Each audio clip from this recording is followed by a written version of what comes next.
这 N 一带互咱上新的消息，社会需要来看这个是毋是震撼的破坏行为？这是美国夏威夷有一间5星级的酒店，大厅内底呢有摆一个真大型的沙雕艺术咯，去互一个少女呢，好亲像小的共款，甲伊破坏伫。咧雕像毋是长头就是长鼻仔，少女上尾啊，还佫按这个沙雕甲伊结枕头，边仔这个工盘无甲伊阻止，还佫摕手机啊甲伊翕落来。两人去互警方来追查，伫破坏这沙雕，可能要等到艺术家到现场才有法度来进行修复。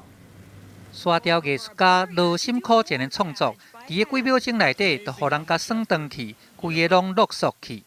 An idiotic act of vandalism is captured on surveillance camera. 伫咧画面内底，这个查某囡仔亲像小马母共款，伊下过玻璃的烂渣，先甲沙雕的头甲拂落长，再佫伸手入去乌沙，甲这个沙雕的片啊甲毁掉。Her friend records the destruction on her cell phone.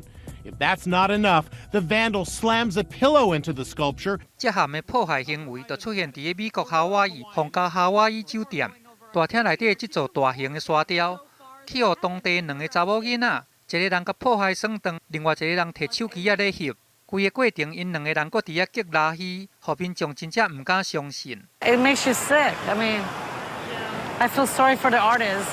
1927年开幕到今，这个5星级的皇家夏威夷酒店，互人俄罗斯这个太平洋顶悬粉红色的宫殿，嘛捌有好莱坞电影伫遮取景，所以伊的名声真透。不过即马这个沙雕艺术煞来互人断头，伫咧艺术家修复进前，先甲挂花箍来应急。啊，若这两个涉案的查某囡仔，当地警察当咧甲追查，因安尼凊彩甲人耍断破坏，恐惊要付出真大的代价。记者综合报道。